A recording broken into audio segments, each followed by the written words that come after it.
Hi, I'm Nino Gonzalez and welcome to another episode of Making Sense. Well, this time I decided to take the show outside of the studio and come to one of our campuses, the Valle Verde campus, on this beautiful fall day. As you can see, a lot of our trees are starting to turn. Finally, it's getting a little bit colder in El Paso. Not only that, it's a day after the presidential election, so if you see some bags under my eyes, I was up late watching the results, and hopefully we can all get along. So anyways, I brought 3 students from El Paso Community College that had some questions about some financial literacy or career advice, and hopefully I can answer those questions and guide them along. And I'll let them introduce themselves to the public. Hi, I'm Ashley Gonzalez. And I'm Belinda Fierro. And I'm Amy Jane Powers, and we have a few questions to ask Mr. Gonzalez. My first question is, what is a CD? And I also heard about a jumbo CD. What is that? That's a great question, Amy Jane. And actually, one of our viewers sent in that question through email. She wanted to know what a CD was, and a CD stands for a certificate of deposit, not one of those that you plop into your car and listen to music to, although I know you probably all don't anymore. So CD is a certificate of deposit. It's a time-saving account. So you can get it through the credit union or through your bank, and you have to commit a time limit of how much you want to deposit into that certificate of deposit. They can go as little as 3 months, 6 months, 9 months, a year, 2 years, 5 years, even longer. Now, the longer they run, the higher the interest rate will be. So what happens is you can't touch this money.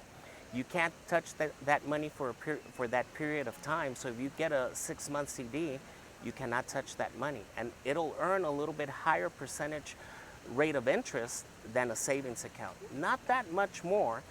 Again, if you place it for a longer period of time, then the interest rate will be higher. I've seen some rates that can go up for a year, maybe up to 1%. If it's longer, they go above 1%. Maybe even up to 2%, but that's for longer term. Now, with some institutions, there is a minimum deposit, so they might require you to put in $1,000, $2,000, $10,000. Again, depending on the time and the amount, your interest rate could go up. And the institution will usually contact you like when it's going to mature. Let's say the 6 months has run out, to see if you want to reinvest it again, and you can reinvest it again, or you have the option to pull out that money. If you need to take out that money early, you will be charged a penalty, and some of that interest will be forfeited. So it's something to take into consideration. This is money that you won't have access to it right away. If you want to have access, you will be charged a penalty.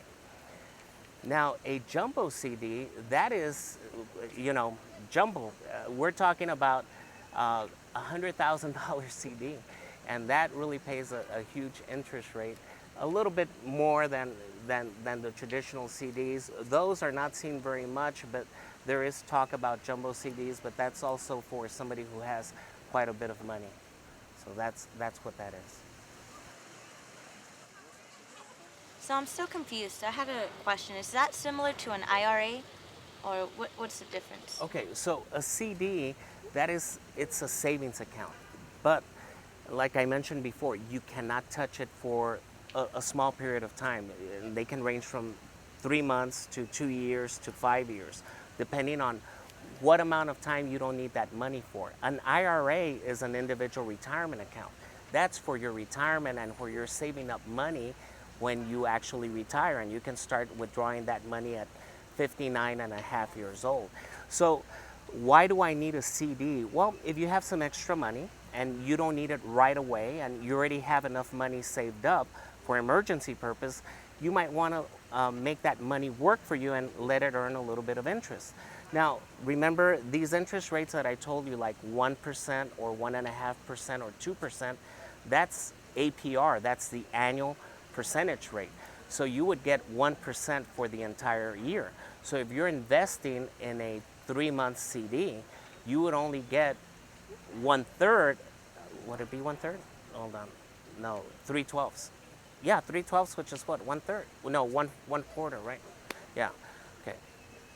So if you invest in a 3-month CD, you would only get a quarter of that 1% because it has to be prorated. So if you invested in 6 months, then you would only get 0.5%. Remember, whenever you see a percentage, whether you're investing or you're borrowing money, either through a credit card or you're getting a loan, that's always the annual percentage rate. Interest is always stated on an annual basis. What is the difference between stocks and bonds? Great question. And there's two types of investments that we can invest in, either stocks and bonds. The difference is when you purchase stock, and especially from a publicly traded company, such as, let's say, McDonald's, Walmart, Walt Disney, Coca-Cola, all of those are traded on the stock market. So that means any one of us can buy shares in that company. Not only that, you don't specifically have to buy individual shares. You can be investing in these companies through what we call mutual funds or index funds. Now, in your previous questions, you had asked about an IRA, and depending on what investment company you have that IRA or your 401k plan with, they give you different investment alternatives. And a lot of these funds might invest in some of those companies that I mentioned before, and you're not buying individual stocks. So with stock, you're buying ownership in the company, and you're known as the shareholder or the stockholder. So you actually, if you buy one share of Walmart, you're a tiny percentage owner of Walmart. And and then once, usually we buy shares, so maybe we might want to have them for growth. We might want to have them for long-term purposes. It all depends on what your investment goals are. Some people like to buy low and sell high. Some people like to hold them for a long term. So it all depends on what your investment alternative is and your goals are for investing. So when you're buying stock in a public company, you're actually becoming owner of that company, and you can hold it for as little or as long as you want, unless you're being invested in a retirement plan, and you can exchange some of those shares, or you can also exchange some of those funds within that plan that you have. So that's why it's good to be informed, especially if you're participating in a 401k or an IRA. We're all in the stock market, really, when indirectly, because we're investing in these funds, even if we're not buying individual shares. There's also private companies, but private companies, corporations, you can't buy stock in them. They're usually held maybe by a group of investors or family members, or they might even be owned by one individual. But publicly traded companies, those that are traded in the New York Stock Exchange or NASDAQ, we can all buy those type of shares. Now, bonds, well, as I mentioned before, it's the day after the election, and I think one of the things that we heard was the EPISD, the El Paso Independent School District bond, and it passed. So what is a bond? Well, basically, is they're going to borrow money. They're going to borrow money from investors. It's very common with school districts, with community colleges, with county hospitals, with the city of El Paso, the county of El Paso. They may issue bonds. So when they issue bonds, they're selling their bonds on the bond market, and any of us can buy those bonds. And basically what we're doing is we're lending money. So if I buy a bond from EPISD, I would have to, first of all, get a brokerage account and basically see who is issuing that bond, what investment company is issuing that bond, and I could buy it. Usually they come in multiples of 10,000. So if I want one bond, I would have to at least have 10,000 to invest in that. Now, I won't have access to that 10,000 depending on what the life of the bond is. It could be 10 years, it could be 15 years, it could be 30 years. So I am lending the El Paso Independent School District $10,000 for that period of time. But during the meantime, every 6 months, I'm going to get interest for the life of that bond. And at the end, I'll get my 10,000 back. So that's what a bond is. I'm not buying ownership in a company. I am lending money to a company. Now, what I just mentioned was school districts and cities and county governments, but corporations also issue bonds. So you can actually buy a bond in Apple. So that means you're buying, or you're buying that bond from Apple, which means you're lending money to Apple. And so they would have to repay you that money back, and every 6 months you will earn interest. And we can also invest in not just individual bonds, but in bond funds, which means you can invest in different companies. Just like mutual funds with stocks, you're investing in different companies. What is my loan payment for my car based on? Well, your loan payment is based on how much you're going to borrow, and it's also going to be based on how much your interest rate is going to be, and that also depends on your credit rating. So depending on your credit rating, your payment could be more or less because you'll be paying more or less interest. And also, it also depends on the length of time. So if I'm borrowing, let's say for a car for 3 years, that payment is going to be more than if I extend it to 5 years. And that's one of the things that we get into trouble because one of the first things they ask you when you go shopping for a car is how much of a monthly payment can I afford? And that's the wrong question to answer because we can get you into any car, just extend the loan. I could put you in a $35,000 car and I could extend it to 7, 10 years, but do you really want a loan for that long? Or would you rather maybe scale down and be able to pay that car within 3 years?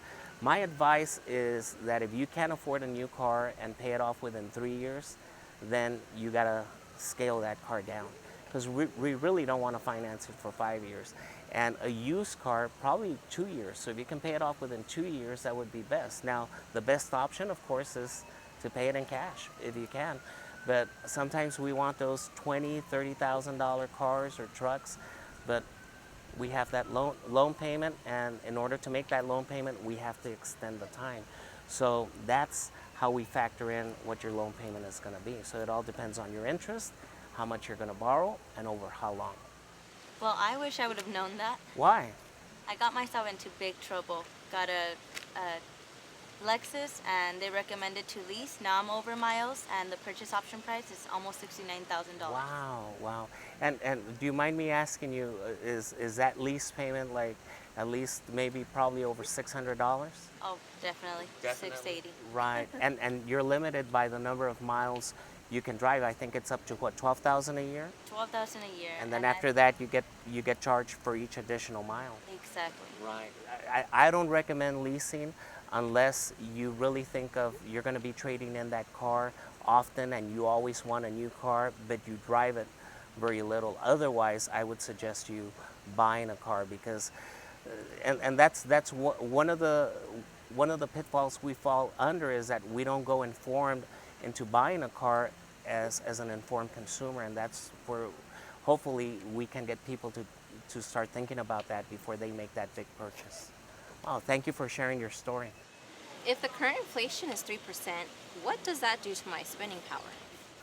Well, here in the U.S., we're in single-digit inflation, and usually the inflation rate is between 3 to 5%, and that's basically the cost of goods going up. So, what does it mean when the inflation rate is 3% a year?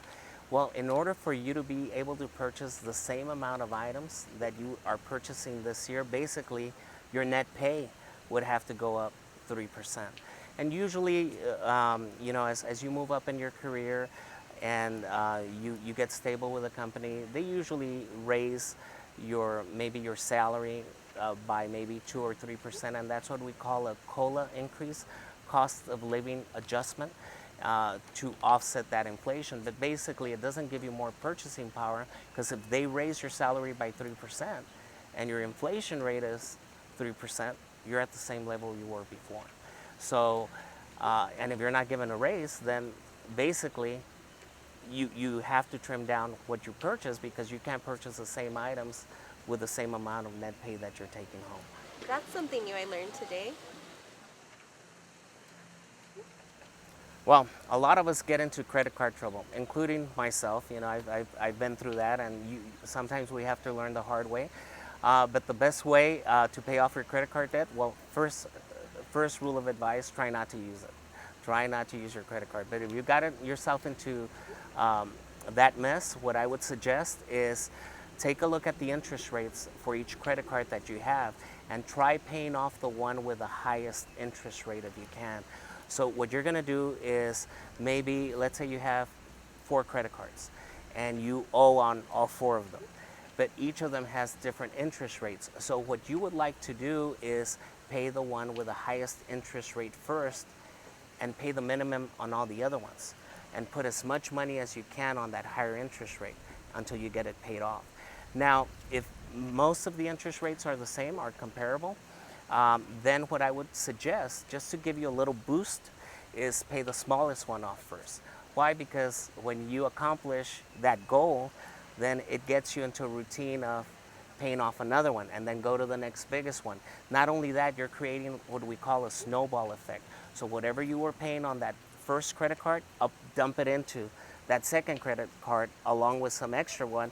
Then when you're done with that one, then snowball it more into that other one, and pretty soon, hopefully, you'll be out of debt. Now, the only word of caution I give you is stop using them. You know, as you're paying them off, don't use them up anymore, because then that's going to defeat the purpose. And as I mentioned, let's try and limit our credit card purchases to what we want, and or not what we want, but what we need. And when it is an emergency, and especially during the holidays are coming up, let's try and create a holiday budget, and let's try and pay that in cash instead of getting into credit card debt. Before I begin investing, what should I do? Well, good thing you asked about investing. And you know, we were talking about stocks and bonds, and those are some vehicles that you can use to invest. And we were talking about CDs. That's another vehicle that you can use to invest for short-term purposes.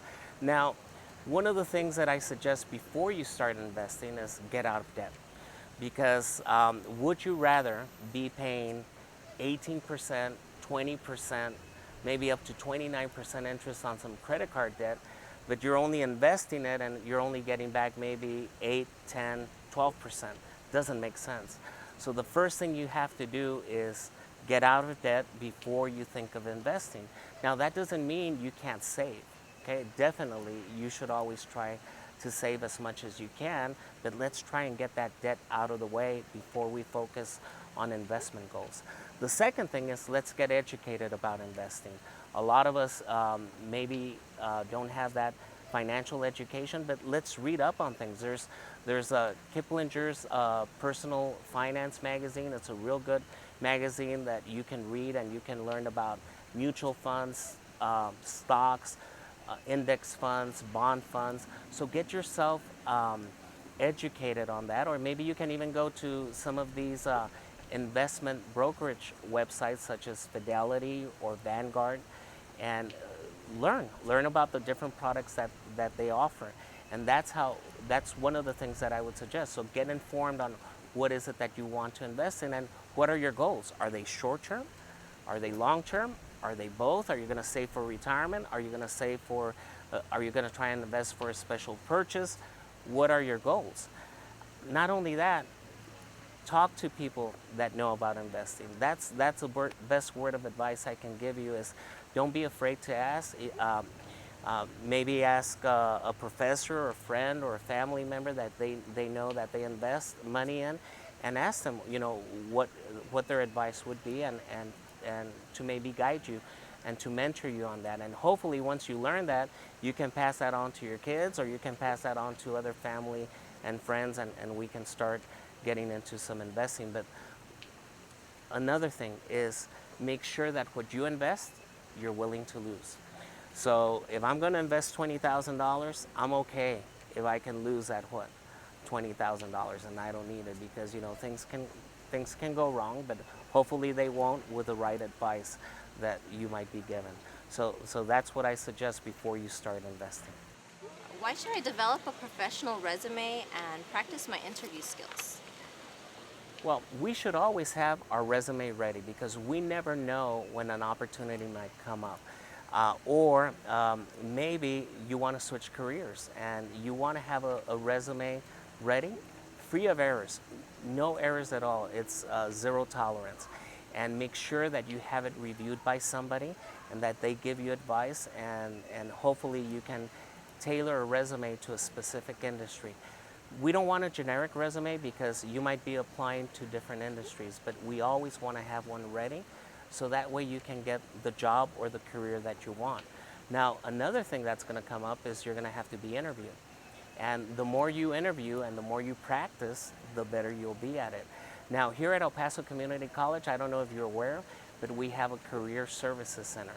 And what they will do is they'll take a look at your resume and they'll make suggestions, and then you can correct it, take it back, and then see if it's okay. And it's good to have other eyes review it because they can catch spelling errors or grammatical errors that you might not. And this is free of charge as you being a student here at the college. That's great advice. Not only that, you want to practice your interviewing skills, they will help you. They will even record you doing an interview so that way when you go for that big job or that career that you want, you're ready. So the more you practice those interview questions, the better off you'll be, the more calm you'll be, and the better off you'll be able to sell yourself. But if you're at a college or a university, you're a student here at El Paso Community College, definitely use the services of career services. If I invest $100 per month starting at age 21 and that money earns a 7% annual return, how much will I have after 70 years? Wow, so if you start investing $100 at age 21 and after 70 years, well, I guess you'll be 91. I don't know, I don't think we want to wait that long, but you know, the whole point I'm trying to make with that question is that we have time, and time is either our friend or time is either our enemy. So if we start with that, we'll have probably over $2 million. Now, let's say that you want to have that maybe when you're at the age of 70, maybe when you're at the age of 70 instead of after 70 years. So you'll probably have over maybe $500,000.